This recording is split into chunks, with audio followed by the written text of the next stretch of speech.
Hello, itong binigyan naman sa akin ng Panginoon na mensahe na dapat makarating sa inyo itong April 29, itong araw na ito ng hapon. Salamat Panginoon. Ama, bigyan mo ako kalaman, karunungan na nagmumula sa iyo. Hallelujah, upang ma-share sa kanila ang iyong mensahe na dapat malaman nila, dapat makarating sa buong mundo, Panginoon. Hallelujah. Glory to God. Ama, patawarin mo ko sa nagawa kong pagkukulang, pagkakasala. Linisin, Panginoon, puso at isipan ko, Panginoon, para ma-share, ma-evangelize ang mensahe mo na dapat makarating sa buong mundo, sa lahat ng mga tao. Ama, salamat, nawa tanggapin ka sa kanilang buhay pag sila'y makarinig nito. Nawa magbago na sila at magbago ng kanilang puso at isipan at sila'y maglingkod na sa inyo at ang kanilang pananalita. Tulungan mo sila, Panginoon, ng baguhin na ito ang kanilang mga pang-ugali. Ama, salamat sapagkat hindi mo kinalulugdan ang mga taong hindi maganda ang mga pinagagawa sa buong mundo.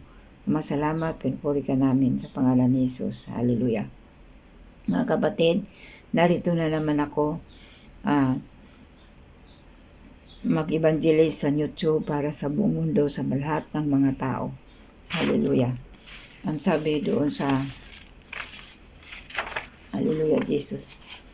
Hallelujah. Ang topic po natin sa Mateo 12 verse 36-37. Introduction. Sa Biblia, ang mga talata tungkol sa taong nagsasalita sa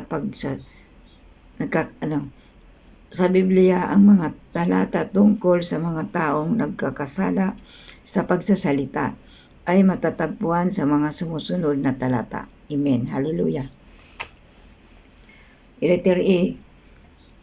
Mga talata tungkol sa pagsasalita ng masama sa kanilang kapwa ng mga tao dito sa buong mundo.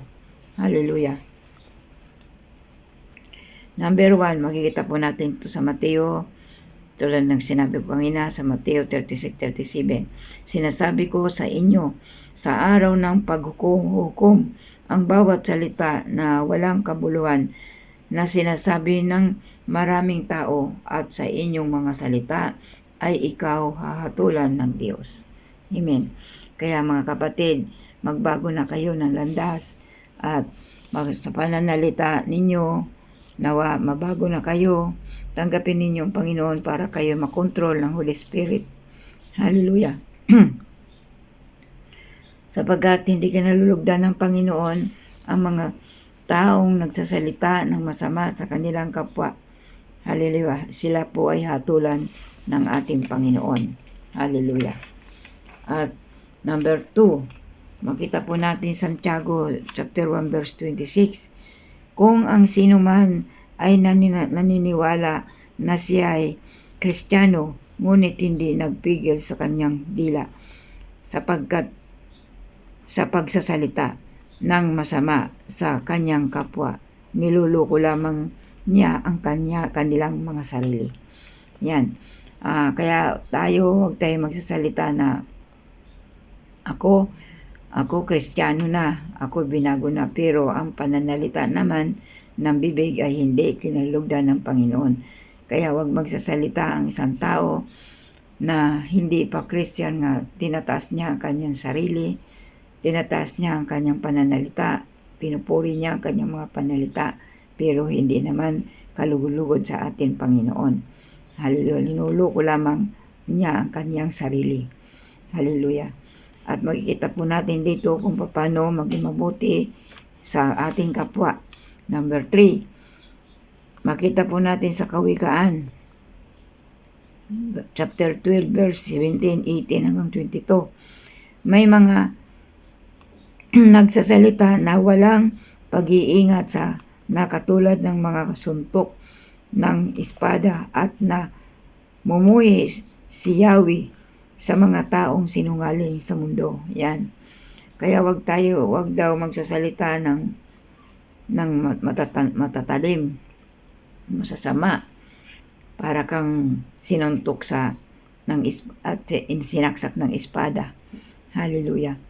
At sapagkat si Yahweh ay namumuhi galit sa mga taong ganyan ang pananalita. Amen. Hallelujah. At ang mga pang-ugali, namumuhi po ang Panginoon sa mga tao sa mundo pag ang ugali po nila ay hindi po nababago. Hallelujah, Jesus. Hallelujah. Tapos, sa letter B, mga paalala tungkol sa pagsasalita ng mga tao sa buong mundo. Hallelujah. Makita po natin sa Episo chapter 4 verse 17 hanggang 32. Mahaba po ito. Hallelujah. Maiksi lang yung binabasa ko kasi maubusan tayo ng oras.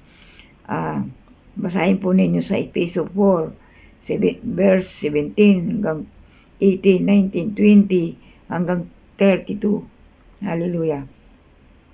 Sabi doon, huwag magkaroon ng anumang masasamang salita sa inyong mga bibig, kundi ang mabubuting salita na makapagpapalakas sa mga nakikinig upang makapagbigay ng biyaya sa kanila. Yan, wag daw po kayo magsasalita sa inyong kapwa ng masasama. Hallelujah. Magsalita daw po kayo sa inyong kapwa na nakakapagpalakas sa mga nakikinig ang mabubuting salita. Ang mga bagay na magagandang pananalita ay napapawi ang galit ng tao. Hallelujah. At nagbibigay ng biyaya sa kanila. Hallelujah. Kasi magsasalita ka ng masasama, hindi ang kinulugdan ng Panginoon. Lalo lang magagalit ang inyong kapwa pag nagsalita ninyo ng masama. Mahirap magpatawa, di ba? Mahirap mahirap kausapin yung taong may galit ka. Pero pag lumapit ka sa ating Panginoon, ito ay papawiin. Papalitan ng pag-ibig, pagmamahal sa kapwa. Kaya mga kapatid, kung sino man makarinig nito, nga mensahe ng Panginoon, magbago na kayo. Hallelujah. Dahil itong mensahe ng Panginoon, lagi ako kinukumbik ng Holy Spirit para mag-evangelize dito sa YouTube para sa buong mundo. Kung sino man makarinig nito at tinanggap niyo ang Panginoon sa inyong buhay, mapalad po kayo. Hallelujah. Sapagkat hindi basta yung mga tao sa buong mundo ay tanggapin ng Panginoon. Nagpapatuloy pa rin sila sa kasalanan. Mapalad po yung nakinig sa mensahe na ito ng Panginoon na pinarating sa inyo. Ginamit lang ako sa YouTube. Nawa, magbago na kayo. Magsisiya na ninyo ang inyong mga kasalanan at lumapit na kayo sa ating Panginoon. Hallelujah. Number 2, makikita po natin ito sa Kawikaan. Chapter 15, verse 1 hanggang 6. Ang malambot na sagot ay nagpapalubag ng galit, ngunit ang masasakit na salita ay nagpapasiklab ng puot. Yan, di ba? Ang malumanay na malambot na pananalita, nagpapalubag ng loob yun. Halimbawa, may kagalit ka, inaway ka, hindi ka sumagot, malumanay ka magsagot, at hindi ka gumanti. Ito po ang puso po niya ay magkakaroon po siya ng malambot na puso at hindi na po siya magagalit. Dahil ang sagot mo sa kanya ay mabuti. Hindi ka sumagot ng masama, nagpakumbaba ka, hindi mo siya ginantihan. Kung naman masakit sinabi sa'yo, hindi ka gumanti. Kaya ang taong yon magkakaroon siya ng pag-ibig, pagmamahal sa'yo. Amen. Hallelujah. At hindi sisiklab ang kanyang galit pag ang sinagot mo sa kanya ay hindi rin galit. Hindi sisiklab. Pag sinagot mo sa yung halimbawa, inaway ka, minura ka, kung ano pinagsasabi, huwag ka na lang gumanti. Magpakumbaba ka, ipagpuri mo. Yun, hindi na kayo hahaba sa alitan. Dahil marami po ngayon sa buong mundo, marami nag-aalitan ng mga tao. Kapitbahay nag-aawayan. Magkapatid nag-aawayan. Di ba? Mga nobyanan, manuga nag-aaway. Kaya mga kapatid, harapin na ninyo ang katotohanan sa inyong buhay. Magbasa kayo ng Biblia para lumakas ang spiritual nyo. Kung mayroong mga pastor dyan, church nga mayroong gawain, mag-attend kayo para kayo ay maturuan ng magandang asal. At hallelujah, at tanggapin ninyo ang Panginoon sa inyong buhay, mawawala ang galit puot sa inyong puso. Magkakaroon kayo ng kapayapaan sa inyong mga buhay. Hallelujah. Nawa mga kapatid, hallelujah, wag ninyo didigmahin ang mga mensaheng binigay sa inyo ng Panginoon dito sa mundo, sapagkat malapit na darating ang Panginoon. Katulad ngayon, di ba, itong April, napakainit, sobrang init. Ang mundong ito susunugin na ng Panginoon. Dahil malapit na ang pagdating niya, dahil ang mga tao matitigas ang mga ulo, hindi sila nagbabago, hindi sila lumapit sa ating Panginoon para sila ay matulungan, para sila ay maligtas sa kasalanan. Marami pa ngayon ang pumupunta sa kasamaan kaysa kabutihan.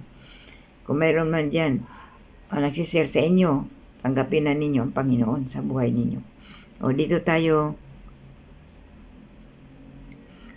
magwawakas. Ang sabi sa Efeso 4, verse 17, ang sabi doon, una, ang bagong buhay kay Kristo. Pangalawa, magbago na kayo ng diwa at pag-iisip.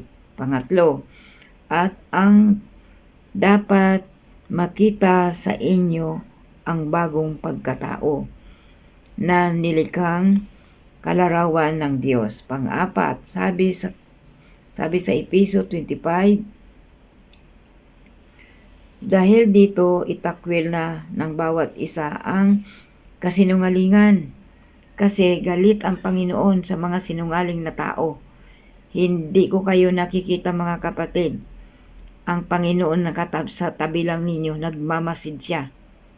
Basahin niyo dito sa Biblia, sa Efeso 4 hanggang 32, nandoon po yun. Nagmamasid ang Panginoon sa atin. Diba? Napakarami ng tao sa mundo, pero nakikita ng Diyos ang bawat isa, bawat isang tao. Naririnig niya ang mga sinasabi ng bawat isang tao. Nagmamasid siya. Wala tayong may tago sa ating Panginoon. Lantad sa kanyang lahat. Kung ikaw man ay nagkasala, alam ng Panginoon yan. Kung ikaw man nagnakaw, alam ng Panginoon yan. Kung ikaw nagsinungaling, naririnig ng Panginoon yan. Hallelujah. Kung ikaw nakikiapid, may mga asawa na, nakiapid pa, nakikita rin kayo ng Panginoon yan. Kung kayo ay babae at lalaki, nangangalunya, kita kayo ng Panginoon. Tapos yung may mag-asawa, naghiwalay, mag-asawa uli, babae at lalaki, nakikita rin kayo ng Panginoon.